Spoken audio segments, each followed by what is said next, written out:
Good day, my Telos podcast friends. Welcome to the show. We have an interesting one for you today. We're going to dive into the story of Telos, where we're at now and where we're going. And not only that, we're going to go a little bit bigger picture and talk about technology, humans, and how we're bridging the gap between the two and making technology more of a human feel and what that looks like longer term. As always, this is sponsored by Hybrid.Games. Scott, the sound engineer, is just always doing wonderful stuff. So thank you, Scott. And also CoOwn DAC, building a DAC that is just building huge community. And so check into CoOwn DAC, and if you leave some comments, I can send some CoOwn to your wallet in the comment section. Without further ado, I bring you the stars of this amazing show, Patricia and Erica from the Decrypted team. So let's get into it. You're here because you know something. What do you know you can't explain? The Telos Podcast.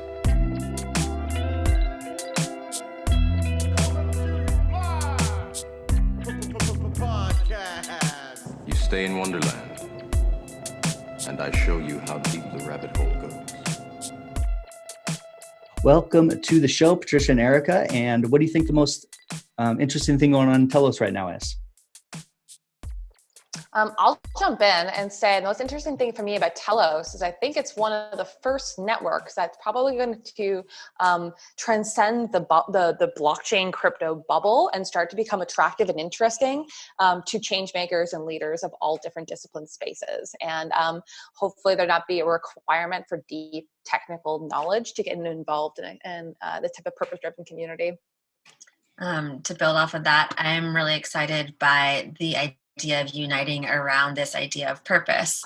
I think that there's a lot of different angles upon which we can kind of unite as communities. And the things that I'm seeing within the Telos world is that this purpose-driven angle allows a much broader base of support to be built across all types of nationalities and regions and interests, because people are really able to find something that matters to them. Mm-hmm. Yeah, and you two are the perfect people to have on the show right now, because we are in that transition period. It feels like for all of blockchain, just this bigger picture, integrating people in a new type of community. And Telos seems like it's at the forefront of that right now, pushing forward a lot of the governance and things like that. So yeah, I'm also excited about that as well. So, yeah, it was exciting when we first got involved with Telos to realize that a lot of the things that are theorized and being developed for a lot of other main chains or side chains are actually built on Telos and are workable tools, which makes this a lot more tangible for people, I think, than hypothetical in the future. Mm-hmm. Yeah, this is a kind of a cool time, because it feels like we've reset back to when the internet first came out, and we're trying to realize that initial version of the internet that was out there for everyone, where we pictured this freedom of information and communities interacting, and it's got put in a box, and it's almost like we're trying to free that again. So yeah, it's an interesting time. Yeah, I'm very passionate about that topic and Xanadu Project and Ted Nelson, and I'm very excited about how Telos is aligned and just the general blockchain movement is aligned with revisiting the original design for the web. What's the Xanadu Project? I haven't heard of that. Oh, okay. You have to be careful, because I can go on a full tangent about this. One of the original designs for the internet was by a guy named Ted Nelson in the 60s, called the Xanadu Project. And a lot of its values are very aligned with blockchain, but it wasn't feasible at the time for that type of technology to be created. So Tim Berners-Lee came in, kind of created 10% of what that vision was, and that's what we know is the current internet. And I think we're at the first point in history where we can revisit the web that wasn't and look to rebuild that.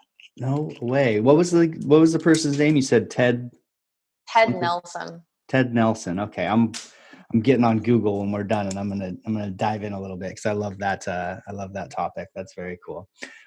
So how did you two get involved in Telos and with Decrypted, and paint the picture about that a little bit for us? So Go ahead. well, the funny story about how we started working together, we both realized that there was somebody else who was doing branding related to the blockchain world. And at that time, there was very, very few branding specialists in the blockchain space. And so when she and I kind of saw each other's web presence and saw each other speaking at conferences, we're like, oh my God, I can't even believe that there's somebody else who's doing this angle. And so met, and kind of the rest was history in terms of our professional collaboration. And then Patricia has really led some really spectacular projects that have, what I love about working with her is that she's really looking for how to practice as above, so below kind of mentalities. And so a lot of the work that we've done with Decrypted and with the agency that kind of predated that, Blockcollab, was to think about how do we take the principles of what we're aiming to create in this blockchain-based world and map it to the kind of organization that we're running. And so I got to give a lot of credit to Patricia for being a huge leader, and she can speak more to how that's kind of developed as well. Yeah, I think first I'll just throw some credit back to Erica as well, and to say that, similar story. Saw Erica working in blockchain branding, and one of these beautiful moments in my life where, your first instincts are like, oh, competition. But then we kind of knew each other from the same circles in Chiang Mai, met up in San Francisco, and instantly felt that we actually very kindred in what we were doing. And even more so that we came at branding from very different perspectives, where I probably lean a little bit more of the conceptual and the visual and the team corralling. Erica has enormous amount of strength and perspective with the psychology angle and messaging and thinking of the humans that are really behind it in a very practical way. So we both try to work with each other on branding projects wherever possible. And both of us are really united by a similar desire in terms of where the blockchain industry is going.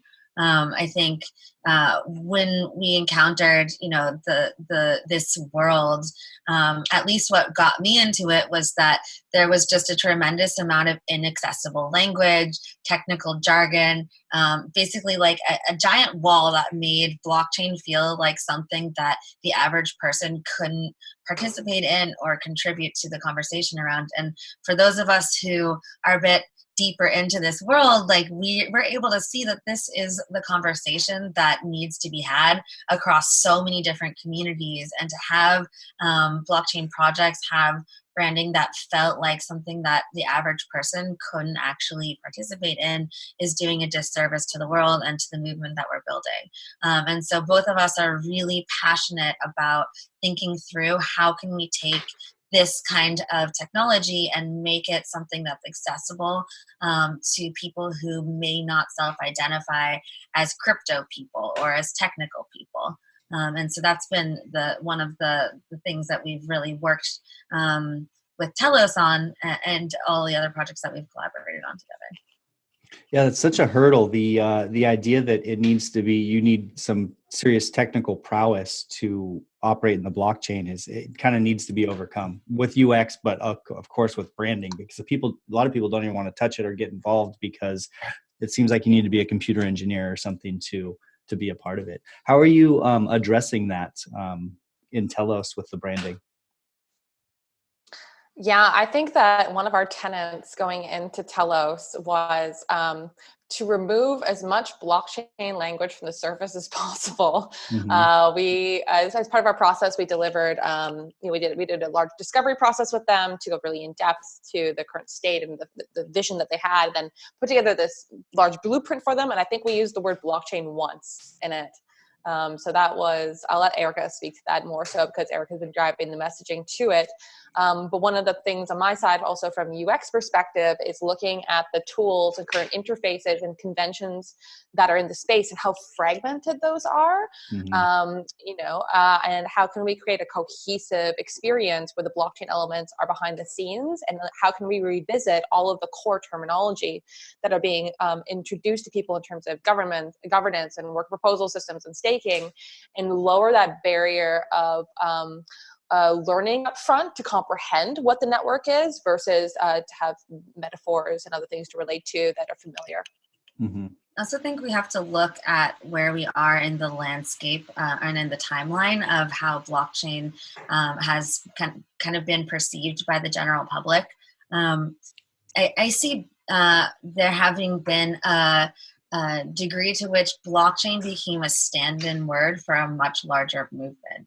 And so I see there being a lot of visions around redistributing power and the way that value is assigned. And these can be described potentially as like new economy principles. There's a lot of different things that all layered on top of each other.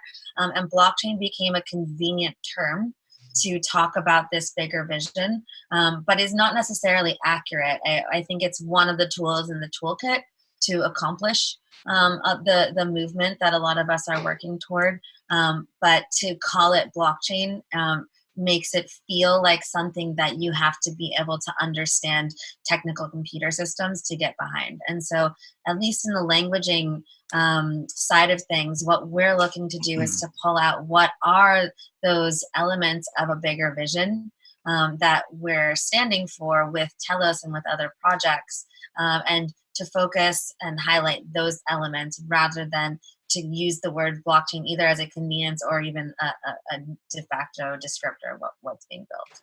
Mm-hmm.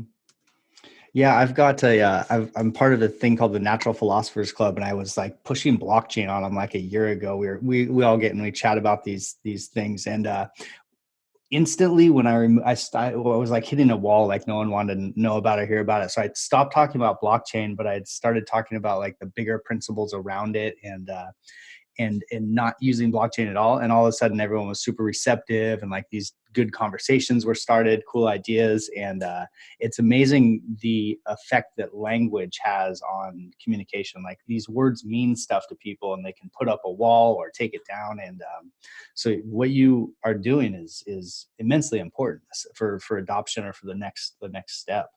Absolutely. Yeah, I think people can be very dismissive as soon as a term like crypto or blockchain comes up. And Eric and I both experienced that in separate experiences in the space. Like to speak to mine a little bit, when I first came in, I found a lot of the meetup groups very inaccessible. So with a couple other people, including Danielle from Decrypted, co-founded Blockchain Babes, which was very roundtable, discussion-oriented, female-focused.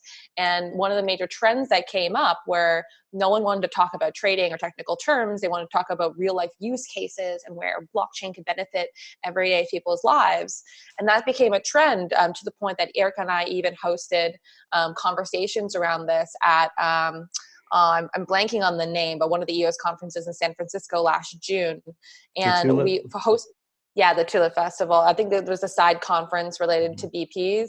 Oh, yeah. And we hosted a conversation around how can we shift the narrative from introducing people to blockchain through the how to the why, and started talking with people about like what was first communicated to you that was the seed to go down the rabbit hole that is comprehending what this movement is. And what was a very obvious trend is identifying personal relevancy up front and talking through that lens of use cases. And if someone wants to follow the breadcrumbs deep enough, there's enough information on the how and the mechanics. But I think, unfortunately, it's people's default to start with the technical side. Yeah. And so you're talking about starting with people's personal use cases. Were there some things that were constantly reoccurring, that people's personal use cases that showed up that were common, or does everyone kind of have their own? I would say a lot of people have their own, and it's less use cases because like we understand that most of us aren't actually using blockchain technology day to day in our lives. That being said, there's reasons why people think that this is important enough to spend their time and energy on. And so it's sort of mapping that. And one of the things that we learned from research design is that you get very, very different answers from people when you ask them, what would you do versus what have you done?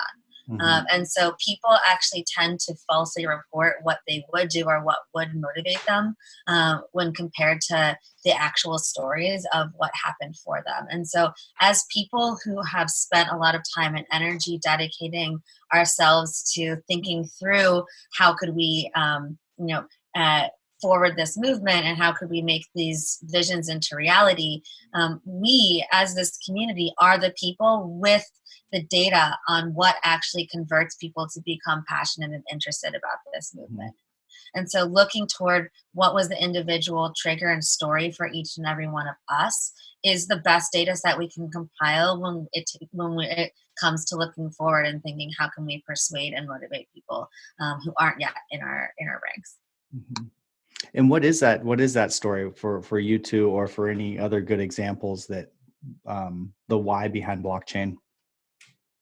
Yeah, I'll jump in and build off of the story that I quickly shared earlier. I've been working at the kind of intersection of design, tech, and finance for 16 years or so. And my first year nomading, I made it a goal that every time I hit a new airport, I would buy a book and read the book before I got to the next airport. Oh. And one of those books was by Jaron Lanier called "Who Owns the Future?" And he's considered to be kind of the godfather of virtual reality and this notable technologist from San Francisco. And the book introduced me for the first time to this concept that the business model of the internet's broken. And the original vision of Ted Nelson and the Xanadu project, and why that wasn't put into reality, and some of the impacts that the current form of the internet and the way that we're interacting with each other are having on humanity. So it planted a seed in me to say, like, this is something worthy of me spending my time on. I'm very passionate about. I'm an internet native. I've been on the internet since about 3, and I think Erica's got very similar amazing stories about how long she's been on the internet. So it took me a long time of searching around the world and having conversations to find, like, how can I contribute to this purpose? And it wasn't until I think I had one project with Vinay Gupta in about 2015 around how education related could be reinvented through blockchain. I still wasn't bought in to what blockchain was at that point, but I was exposed to it. But then I had one very particular conversation that explained that blockchain could be a bridge between the physical and the digital world. And then it's part of that conversation, I learned about EOS, learned about the concept of digital real estate, and all of the kind of new advancements that were happening in this kind of 3rd-gen blockchain. And it clicked for me at that point that EOS was the closest thing I had ever come across to this original version of the internet, and it's a beautiful sandbox to play within to start building this direction. So after that point, because I had been running a branding agency and UX agency, I focused all my efforts in blockchain after that point. Yeah, I had a similar kind of narrative in terms of thinking. There's sort of like an older dream that I had held on to that I wasn't seeing come into reality. And one of my favorite quotes is by George Carlin, who says, "Scratch any cynic and you'll find a disappointed idealist." And so I feel like I had my coming of age where I was quite radical and hoped that there could be massive political world change and a restructuring of power systems, and kind of got disillusioned and thought, well, absolute power corrupts. Absolutely. There's no way to institute this kind of shift without a major centralized force that is inherently going to be corrupt and have all of these different downsides. And so to find out that there, with technological innovation, there was becoming a possibility for another way, felt like opening up an entire new world, a possibility where I had thought that door was kind of closed and that there wasn't kind of hope for change. And so I feel like there's a lot of us have our different sort of angles of why it matters to us.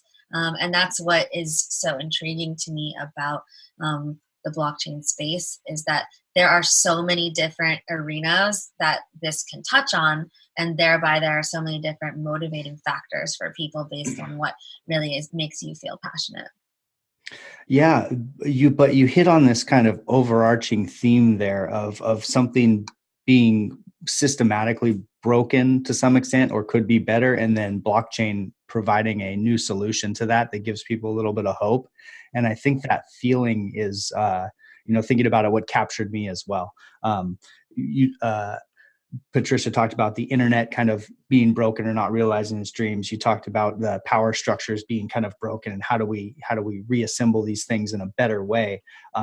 And blockchain being the bridge to be able to do that. And I think that's the hook that got me as well, is that for me, it was more of, specifically like the financial industry being broken in ways. I day traded for years and just kind of watched all the money and how it all moves. And it's like, this is so broken. And how do you fix something like this? And it's kind of that disenchanted feeling, like there's no way to do it. And then you find something that, oh, this is an application. And there's so many areas. I mean, there's medical records is like a big one. People talk about education. I mean, everything. Yeah. So it is.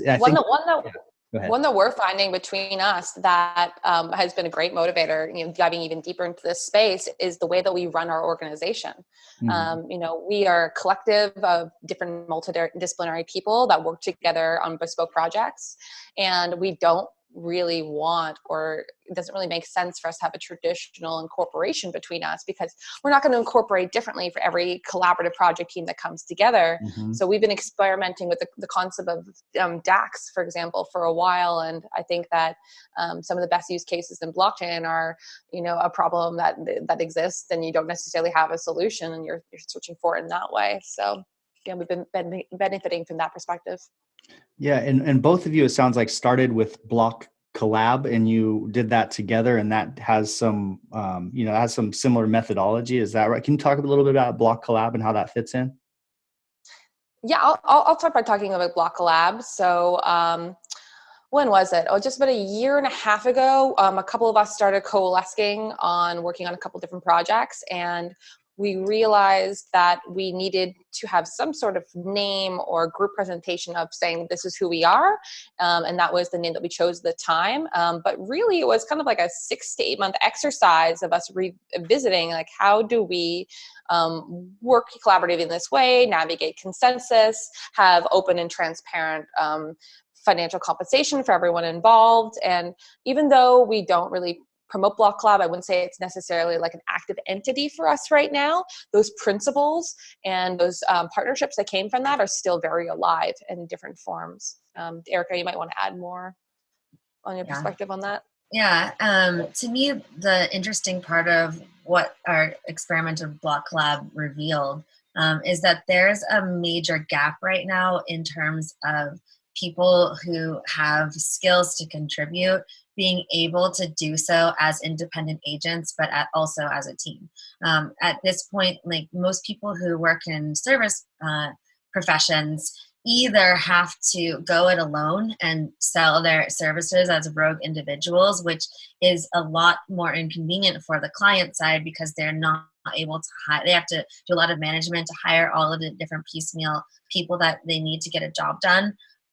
Or you need to go into sort of a traditional hierarchical agency where your labor is being upsold and where you don't necessarily have the same degree of creative power and or ability to work as peers with the other people that you're collaborating with. And so we wanted to find a way to meld the fact that each of us were individuals who were working on high-level projects and who had a lot of experience to bring to bear on our clients without compromising our ability to sort of have a flat peer-like structure between us. And so that wasn't something that we had a lot of good existing models for. And so we explored what existed out there, found that we needed a suite of tools not unlike what Telos offers to be able to make it happen. I think that for me at least really added a lot of fuel to the fire in terms of thinking through what does it take to make decentralized organizations function effectively and to have a decentralized model be at least somewhat as efficient and be able to provide better potentially value for our clients than one that is operating on a traditional hierarchical model. Yeah, so that talks about DACs a little bit, or that makes me think about DACs a little bit, and things like CoOwn DAC that's on the Telos blockchain. And I believe that Seeds is a DAC, or is moving to become a DAC. So that's a really interesting way to, one of the greatest applications for blockchain, is this idea of people being able to add value in their own special way and be compensated for it without kind of a entity that's needed as a middleman that drains resources off the whole system. So yeah, I'm actually a co-founder in a company called Upstock, which is not a blockchain application, but which is working on this problem from a different angle. Basically thinking through, how do people who build things together co-own what they build, without having to pass through tens of thousands of dollars of lawyers' fees to get giant stacks of documents that sit in a drawer and get forgotten. And so what we're working on is thinking through the legal side of company ownership and of project ownership, especially when there are varying levels of contribution and varying levels of commitment between people who are working on projects together. So this is something that I have a lot of energy for. And I know Patricia has been working on from some of the other angles in terms of thinking through a lot of the management, and how do we include people, and how do we actually get things done within a context of a decentralized organization where power is not necessarily clearly coming from the top. So is Upstock is it have some of the tenets of a decentralized autonomous corporation, or how do you approach that problem? It's being run on a traditional Silicon Valley model, because it's been around for several years before the blockchain industry really started booming. To me, this is part of why I like to tap into what is the bigger movement of what we're trying to do here, versus a focus on specifically blockchain as the administrative layer of sort of distributing, because that may not always be the best solution in terms of getting something up and out quickly and having it be usable. Like, we have people using it right now who are distributing the ownership within their companies based on time splits, based on achieving different KPIs, et cetera. And that doesn't necessarily require blockchain. I do feel like there's an opportunity for that to be involved at some point in the future. At the moment, though, what we're really looking to do is to think about what will help us start serving companies today, because this is a problem that people are experiencing right now. If you want to co-own a project together, you need to pay a lawyer to do that. And we don't think that's fair. Yeah. I just want to underline as well that importance, and that also the challenge I'm seeing in the blockchain industry of people expecting companies and people to jump from no exposure to blockchain to being full-blown onboarded users. And there needs to be much more gray and exposure points in between for people to wrap their head around these new concepts and this new paradigm before they can actually participate fully. And I think that what Upstock is and other organizations that are working in that fringe space is incredibly important as a prerequisite. Yeah, and it's a lot of times people are fitting blockchain into every problem, basically, as opposed to seeing what's the actual use. I like to think of blockchain as just one small tool that you can kind of tag on to things to improve them, but not necessarily the tool to fix everything. And it's a much more reasonable approach, for sure, especially when you talk about other people adopting it who aren't just going to use blockchain just because it's blockchain. So. And this is something that Patricia's done a lot of thinking about, not only from the branding side, but also from the user experience side.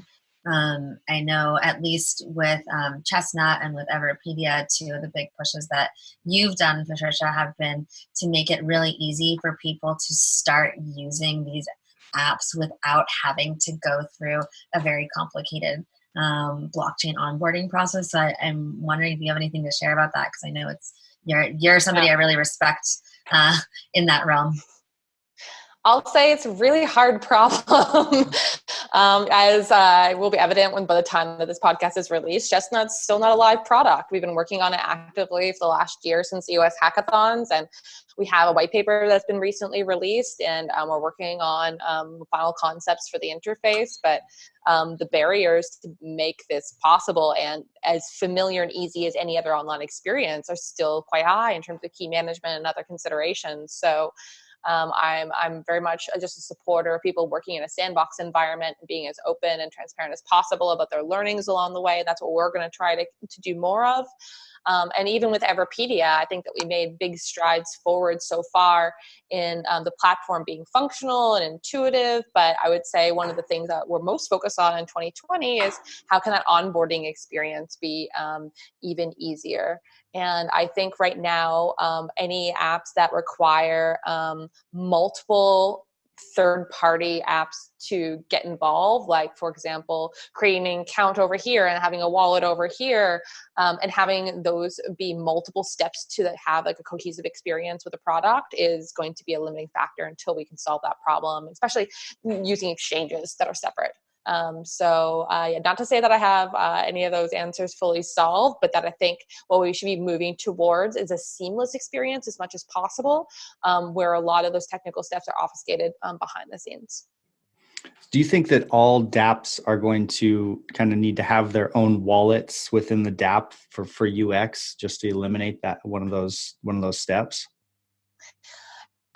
It depends on what we're referring to as wallet. I think blockchain in general has a definition problem and, an opportunity to redefine some of these terms. I think that it depends. Like if token usage within your app is fundamental, then you're going to need to build in some things at least for a user to come and to use your app without having to go somewhere else to make that possible. But that there should be the ability to integrate with other wallets for enhanced functionality for those types of users that have that technical know-how. So I think that that's important is, we want to avoid this experience where people come to your app, they're really sold into the vision and like see value in the offering of the product. And then there's this like stopgap that's like, okay, now see you later. Go over here and take all these steps, and we hope you come back and keep your journey. Yeah. Mm-hmm. Yeah, the concept of having like some sort of scorekeeping or money within apps is like we've been doing that since video games first come out. You're like collecting Mario coins and stuff, and no one ever had any sort of mental barrier with it. But when you start calling it a wallet and start calling the coins like saying they have some sort of value or something, and then all of a sudden it's like it's this big abstract concept that people aren't connecting the dots on. So yeah, the terminology it's funny how that works. Absolutely. Yeah, and I think one angle to that also is allowing people to still have the token concept or whatever language that they're using within the DApp. But as soon as someone wants to extract that value and transfer it out, then the account creation process on the blockchain actually takes place. I think that there can be custodian layers also involved in that. Yeah, that model's always made sense to me because it gives some sort of incentive and there's some sort of commitment there to go through another step to pull your tokens out, as opposed to when people are needing to do it on the front end. They haven't made any commitments and they don't have any incentive. There's no coins to pull out yet. So it definitely makes sense to happen in that way. What does the process look like for onboarding onto Everipedia right now, and how are you looking to improve that? Yeah, so right now with Everipedia, you got a couple different ways that you can create an account. One is through ORID, which is connecting a social account or an email, and it creates like an EOS account for you with a limited amount of IQ already in your account. And we're working on ways that you can infuse more in, or you can transition it to a fully owned EOS account for yourself, but you don't have access to your keys. So this is for kind of light users, but this is the first introductory level. And then separately, if you have an EOS account, you can integrate it with Scatter. But when you have a login portal and it says login with Scatter or ORID, and you use that type of language, users are still like, what are those two things? Like they don't really get it. So I think that over the next year, we're going to be looking at making that as invisible as possible, and moving towards models where the tokens are more indicative of a gamified environment than of a crypto environment. Fantastic. And you also you worked on Everipedia and Chestnut. What are you kind of envisioning for Chestnut as far as onboarding and this? I know that everything's still being built, but are there any? Yeah, go ahead on that. Yeah, so our original vision with Chestnut was based on this belief that there was an enormous amount of fear in the audience that we're focused on, which are people who are technically literate, might work in digital marketing, might have digital exposure, but are not yet like blockchain or crypto adopted. And there's so many protections and things that are kind of safety points in the traditional system. Like I can go to an ATM and have a withdrawal limit that the bank applies for me. Or if something happens, I have the ability to contact customer service and have my funds returned to me. But in blockchain, the concept doesn't exist. So our original seed was, how can we introduce some of those points that reduce fear as a bridge for people into the blockchain space. So our hope with Chestnut, which our intentions, by the way, are for it to be across multiple blockchain agnostic in future. And we actually see use cases across the web in general, anywhere that there's accounts, but that you can create an account seamlessly. Like right now, you need resources in order to create an EOS account in many cases, unless wallets recover those costs. That is a very seamless experience. But then once you do create the account, you're prompted to set permissions for yourself right away. So that might be blacklists or whitelists or spending limits, or even just freezing your account and not allowing any transactions to take place. And then that sits as in the background as kind of a multi-sig environment and becomes a point of safety as like a smart contract layer around your account. So for those people that want to experiment with blockchain, I hope that there is going to be value provided through a product like this. And then for those that are very blockchain active but don't want to use command line right now to implement the types of protections, that we're really focused on a simple, streamlined user experience with a lot of support for people so that they don't need to have that high technical barrier.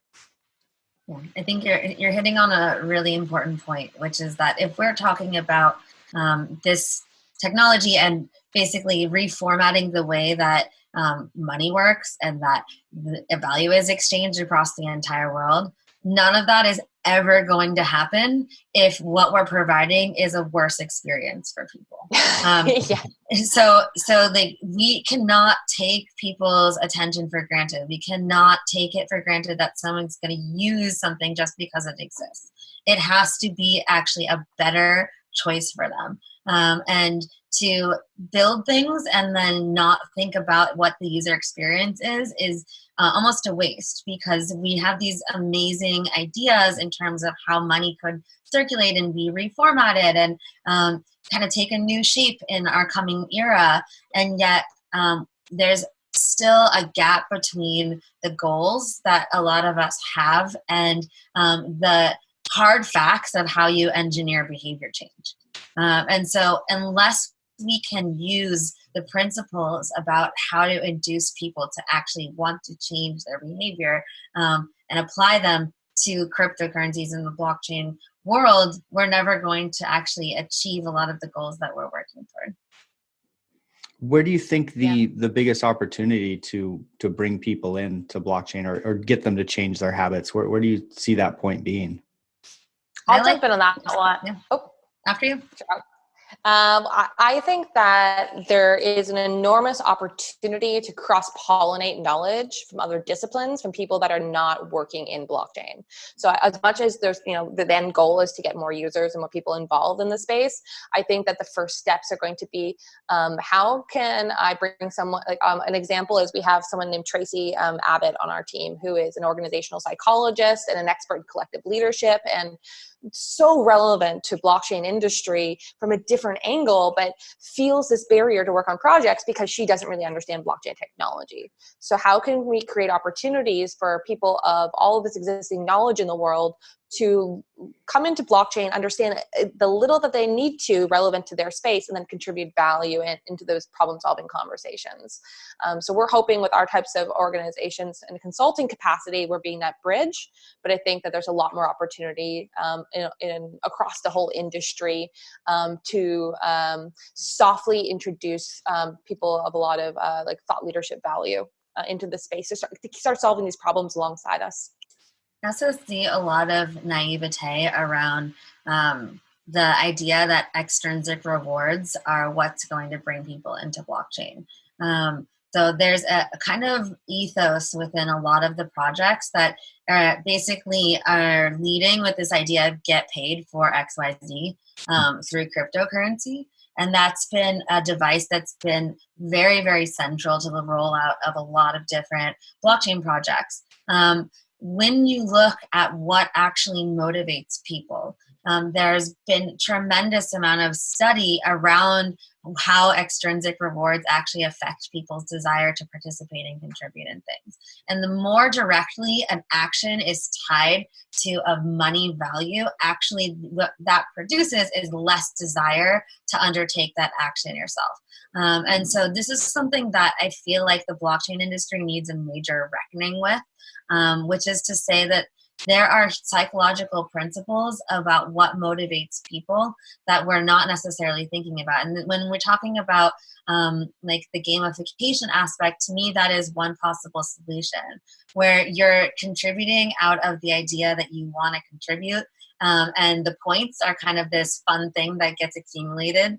And it's nice to see your balance go up, but we're not equating every single token with a specific dollar amount, especially because that then brings the conversation into what is the token worth, which puts us back in the era of 2017, 2018, where speculation was ruling the day rather than what is the value of the thing that we're building here. And so I find that that is probably going to be one of the things that we need to think about the most as blockchain projects is how do we communicate about tokens in a way that doesn't just rely on get paid, because that's not enough to actually induce people to participate and to take action.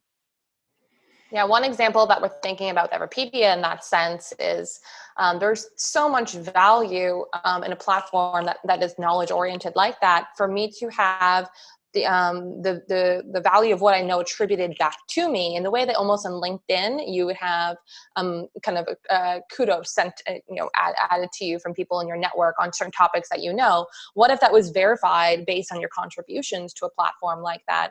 All of a sudden I have this profile that has a lot of meaning and value to me to establish myself as an expert in whatever topics those are.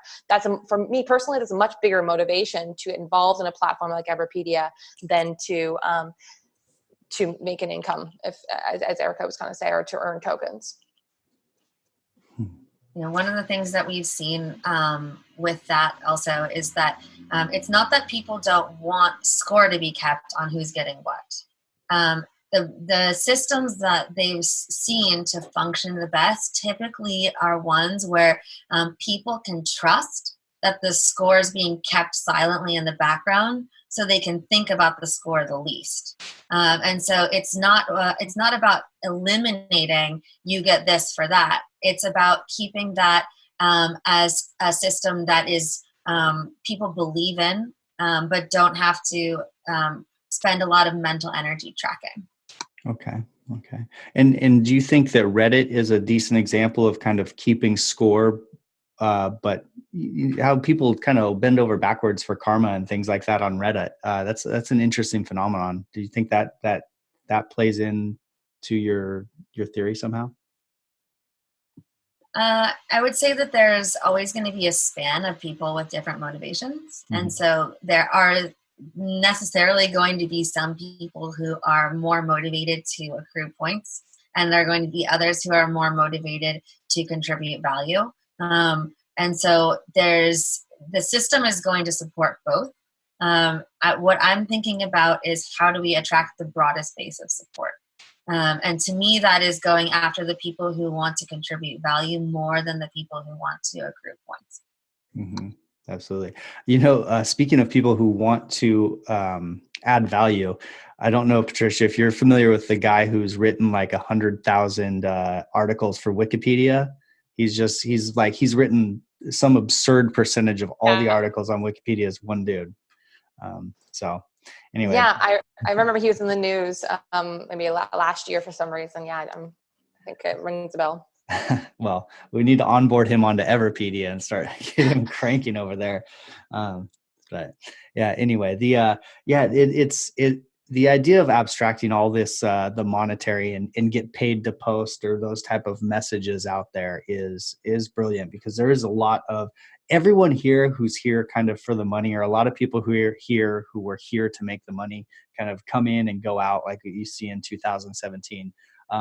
But there's there's a lot of the world out there who wants to actually add value or be part of something different or have their own little community that's functioning together. So that message definitely needs to change. And I think that's what turns a lot of people. That's why a lot of people cringe at the word crypto or blockchain at this point, is because it's so deeply now connected mentally with people with this, some sort of monetary value or some sort of speculation. Yeah, I'll just quickly comment and say that I'm a massive science fiction fan, and I believe in this concept of province of science fiction and how important it is that we are telling stories about the future that we want to create. And I think that in society right now, we've kind of hit this wall where we don't have language around this movement, as Eric was indicating earlier, around what motivates us to be involved in an industry like blockchain, as well as other change-making environments, and that we don't have enough storytelling to help inspire and lead us down this path. And I'm very focused moving forwards on how we can shift focus from those mechanics to the storytelling aspect and start creating visions that we can discuss and buy into in that sense. Yeah, you just said this thought, but I hadn't thought of it before. So are you under the impression that, is there a theory out there that science fiction that was written in the past that's been predictive of current technologies actually kind of drove that direction because it was a story we told for so long? Is that? Absolutely. Yeah. Oh, wow. What a cool concept. Okay. So it's kind of reverse of the initial thought that most people have that, oh, these guys predicted the future. Maybe they kind of made it, huh? Yeah, this is a kind of a tangent conversation, but we are conduits to a large extent. I believe in this concept of ideas being thought forms and being focused on like what wants to emerge in the world. And if we're telling stories, we are conduits for helping tell those stories about what wants to emerge. And, for a number of different factors, I think we've stopped doing that to a large extent. And I think that is dangerous and a really big missed opportunity. So. Yeah, and there's a degree to which the data bears out that when vision is consecrated into words and then transmitted, it is far more likely to happen. So kind of having a loose idea of what your ideas and your vision and your goals are produces far less successful outcomes than strong statements and involving other people in that discussion. And so if we're going to extrapolate that out, when anybody creates a vision, especially if they're building technology to make that happen, and they actually distribute that vision and really clearly articulate and promote what it is that they're looking to create, there's a snowball effect that gets generated by that type of work. And it's something that is tangible to people who are actually out there. And even if the company doesn't succeed, that those words imprint and create a sense of possibility that then can carry it on into the future as well. And to build on that, there is a methodology that I very much believe in that drives a lot of my thinking in branding called brand-driven innovation. And it's how can we articulate the brand vision, the story in such a way that it becomes a seed that informs all the different facets of an organization, from product development to marketing to how the internal organization runs to how the external audience perceives an organization. And I think that brand in the form of it being a story is very similar to what Erica was saying. Yeah, that's a really powerful message. That's fantastic. So what do you think about, can you tell a little bit about the brand story of Telos, the idea behind the purple dot, what the feeling and the vision is. And yeah, what's the thought behind that? I would love to throw that to Erica. She always says that so eloquently. If that's okay, I'm happy to build on it after. Cool. So in approaching Telos, I wasn't deeply involved in the Telos community before I started looking at this. And so I had, one, the need to catch up, and then two, also a little bit of an outsider's eye into looking at what is the real differentiation here. And so I think what we ended up seeing was that the name and the word Telos provided a very interesting compass for us, because it was very concretely related to a specific segment of what we could be focusing on. And that is this idea of being united around a shared purpose, being united around a vision that we are moving towards something together, and a desire to create that in community with other people.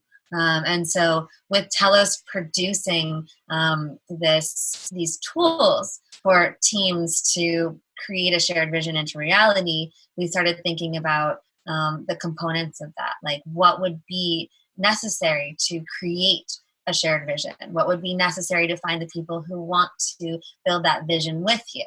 And these are sort of the contingencies upon which Telos rests. If you want to promote tools to birth shared vision into the world, then you need to also be thinking about what allows people to form groups and then craft shared vision together. And that was for us really related to this idea of sort of the concept of being together here on this big planet.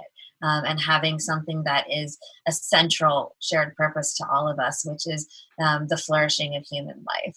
And so Patricia really took that concept and translated it into the visuals. So I can let her speak about how that got communicated. Yeah, I'll add to that and say that, working on this project was, there was a moment at the beginning when I realized I've been branding for 15 years. I'm like, I don't think I've ever designed a brand that's owned by a community before. The Telos Foundation is planting a seed and of idea, but it's totally up to the people that compose the network and whether or not it's adopted and how it's used and how do we do this in this way. And hopefully from the point of communicating like a very coherent, compelling vision. So let's focus on that. So Telos for me was a container brand. It needed to be something that people could make their own and build upon. And as Erica was indicating, like what is the one thing that we all really have in common, regardless of our individual Teloses? And it's this shared Telos, hopefully, of humanity flourishing together. And what is the main symbols in our culture around humanity is, the big blue dot. So started thinking about that and how that circle could act as a canvas for everyone in the community to build upon and to interpret it in their own ways and to be a metaphor for that. There's added components that we're starting to see in the brand now around how it's not just the blue circle, but we have other circle motifs. And in future releases, we're going to see them almost like move like they're alive. There's going to be this metaphor between the circles representing a person, as well as this concept of it being the big blue earth. So it's been incredibly inspiring to see the reception of releasing this to the community and how everyone has taken it and made it their own. And there's been pushback and enormous amount of adoption, but at the end of the day, good brands attract and repel. And it's, what is it, over a week since we released it and still in conversation. So we're definitely feeling like we did something right in that sense and are really excited to expand upon that concept, because so far I think the community has been introduced a little bit to the story behind Telos and to the visual nature of this new brand, but there's so much more around movement building and around the meaning behind this that we're really excited to roll out in 2020. And I think what you're touching on with the container brand applies to the purpose angle as well, because the idea is not that every single person who's building on Telos is building toward the same goal. The idea is that Telos provides a canvas upon which you can assert what your goal is and gather the troops to create that into reality. And so it allows people to individuate in terms of what their own goals are, so that they can be finding the thing that's going to give them the juice to put the time and energy in to make change into reality. Yeah. Well, from the user end, it's really fun to see everyone's interpretation, like they're putting their picture over the blue dot or making some sort of logo or transferring their other logo on top of it. The blank canvas is such a cool idea, in my opinion. And I saw I remember when Steam rebranded the Steam It logo, and people were so disenchanted and unhappy forever. And this one went super smooth compared to the other one, the other blockchain rebranding that I was part of. So congratulations. I think it's a really cool idea. I'm a big supporter of it. So, and I think that's a testament also to the Telos community, because the people who are drawn to Telos are some of the most optimistic people that I've ever encountered. I think there's a real spirit of building things that matter. And so my at least my read on the situation is that because that's sort of the ethos of the community, there's a willingness to run with something and turn it into something real that doesn't necessarily exist everywhere else. Mm-hmm. Yeah, and when I think about the type of spark or igniting that we want to have, not just in the existing community, but in the larger world, because just to kind of sidestep for a second and say, we needed to design this brand, not just to serve the small community of Telos right now, but as large a community as we know it needs to create this network effect, that we're seeing this type of creativity and self-expression come out of something like this logo. And I think that this industry and this type of movement needs more of that type of creativity and storytelling, as we've seen in any other movement in the past in history. Mm-hmm. Mm-hmm. Yeah. Well, as everyone's given the opportunity, I mean, that's kind of a bigger picture what blockchain is about too, is this idea of people being able to contribute value and being their own individual and kind of add where they can and how they can. And the blank canvas idea, it fits in right with that as well. It's very, very cool, the direction things are going. And so many movements, bigger movements, always have to start with kind of a small core group, and Telos is one of those core groups is doing it. I know there's so many blockchain projects out there and so many people working on this. It's I love the idea of starting to tell the story of what the future looks like so that we can start building towards that. So Patricia, in your sci-fi novel 25 in the year 2050, what has blockchain done to the world? Oh, big question. Okay, so I'm going to be a little bit conservative in my thinking on this and just say that I don't think, 20, let's not even put a specific date on it, but let's just say decades in the future. Mm-hmm. I don't think blockchain is going to be the underpinnings of all of our major systems in the world, but that we're going to be able to start running systems in parallel in a way that we can experiment with and have, people, organizations, societies opt into. I love this quote by Buckminster Fuller that hopefully I say verbatim. We'll try, but you don't change the existing reality by fighting against it. You build a new one that makes the old one obsolete. And that's the picture that I have for blockchain is how can we start creating systems in parallel to the ones that exist and start comparing like what is working better, what is not working better, how can we have the best of both a decentralized and the benefits of decentralization and the benefits of centralization in certain ways. So in a more practical sense, obviously an overhaul of the financial industry in terms of more radical inclusion. I think a shift in the way that our value, privacy, and identity is transmitted and captured online will come from something like the blockchain industry, and just a lot more accountability in a power sense and in a contribution sense.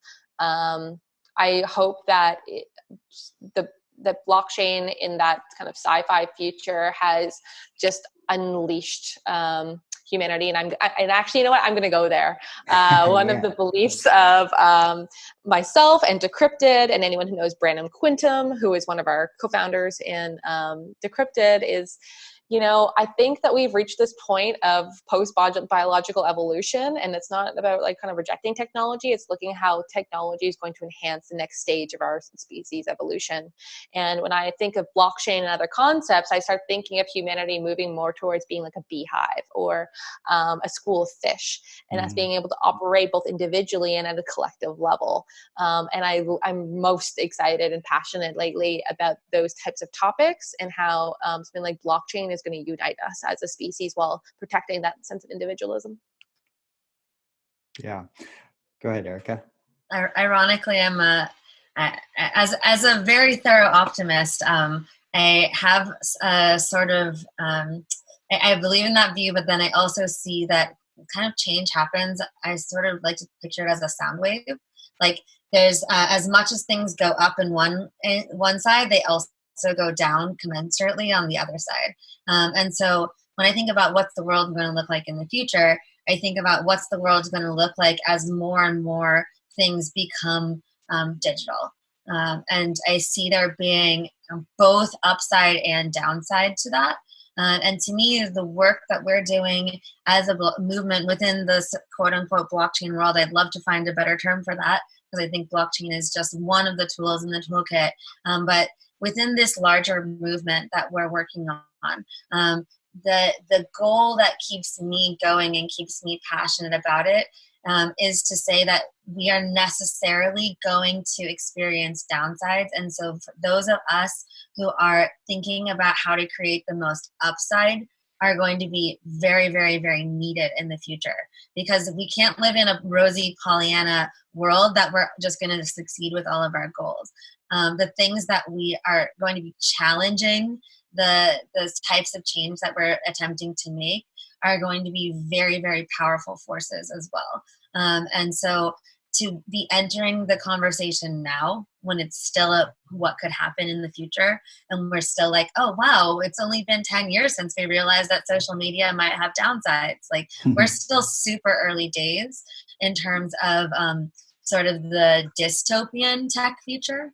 And so these are critical moments to start building the conversation about where are we going and what would the upside look like if we could generate upside, knowing that even that's going to have unintended consequences.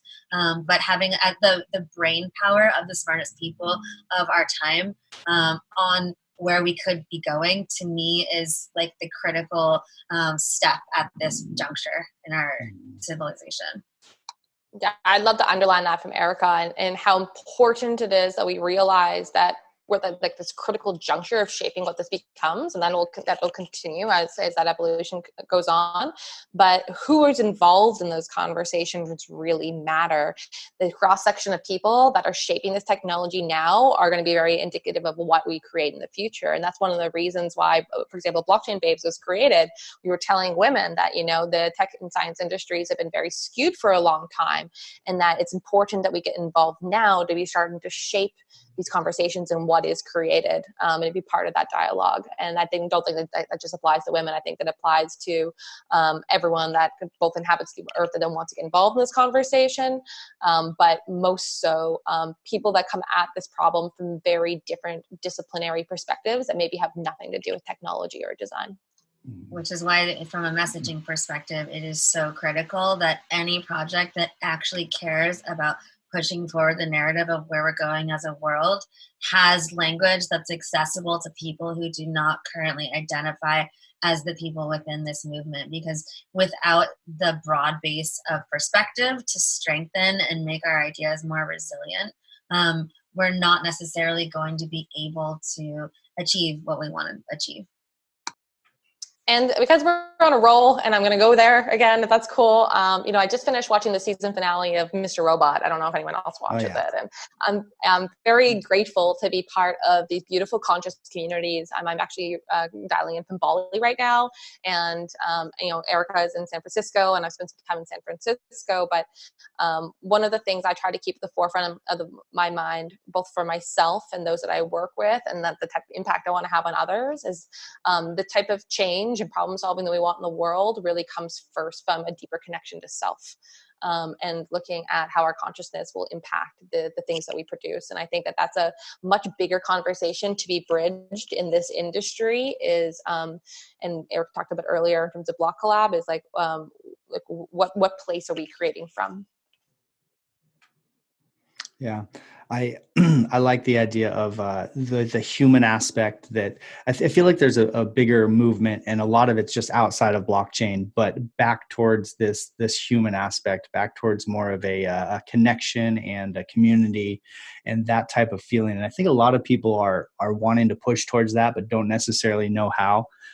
And that we got surprised a little bit by the internet and technology, and it came on so quick, and now we're so deep, and a lot of people are overwhelmed and unhappy, and kind of looking. I feel like that pendulum is swinging back towards the human aspect, and that blockchain is a part of that. And one of my favorite parts about blockchain is down the road is the idea of being able to add in and out of, opt into or opt out of communities that you feel in common with. And right now it's, well, before kind of the internet and things like that, it was where you were born, what nation you're a part of, and you're stuck with that set of rules. But I think in the future, if technology, we can push the story the correct way, that people are going to be able to opt in and out of communities that they align with. And I think that's a beautiful thing for us to be able to, as you were saying earlier, act as individuals, but also part of a collective pushing forward really big things. And humans are, amazing people and things. And I think that if we kind of align our interests the correct way and work together, that there's some really amazing things that could be unlocked. So yeah, that's my bigger picture feel on the whole thing. Can I add one layer on top of what you just said? Oh, I love it. I used to think of things as a pendulum swinging back and forth.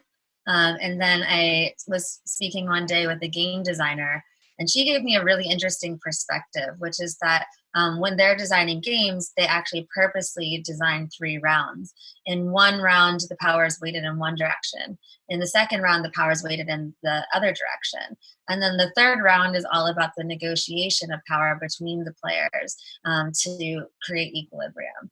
And so I think if we're kind of seeing the trajectory as things were weighted toward humans and then they were weighted towards technology, what's inspiring to me isn't necessarily going back toward human. It's about creating round 3 and figuring out what that negotiation between the human side and the technology side can be, so that we can feel like we're at a place of equilibrium where we're actually experiencing the benefits of all that has come before.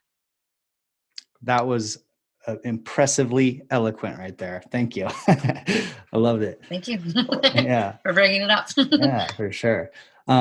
Well, this has been a super fun show. I'd love to give you guys kind of some last words here, or last concepts if you'd like to talk about, and then anywhere that people can find you, or that you'd like them to look on the socials. Yeah. So go ahead, Patricia. Yeah, I'll jump in and say, for anyone interested in these sorts of conversations and the work that we're doing, to go to getdecrypted.com. We are launching our new website, which should be probably up by the time that this podcast gets released in early January. And anyone who wants to look into the work that I'm doing, they can go to patriciaparkinson.com. My kind of main ethos and mission in life is really looking at how can we activate and unleash the genius within the world, both within ourselves and with our, the society collectively. And I'm always very happy to have more conversations around that. And I'm looking to work with as many very passionate and aligned teams as possible. Just so that we can keep going this multiplier effect, and seeding these ideas in whatever capacity that we have around us. So those are the 2 things for me.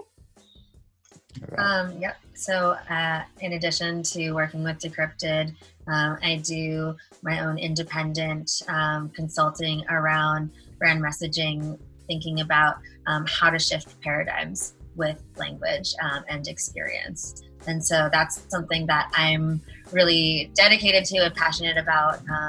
And so if you want to follow up with me, Blair, Erica with a C, .io. It's the best place to reach me. All right. Well, it was an absolute pleasure to speak with both of you. I'll be following your projects, and hopefully a lot of people will be seeing what comes next. So that is the show for today. My Telos podcast friends, it was a pleasure again. And to the rest of the global community that's on the ride with us, much love to you, and cheers. Till next time. Thanks for having us. Yeah. The money is not the prime asset in life. Time is.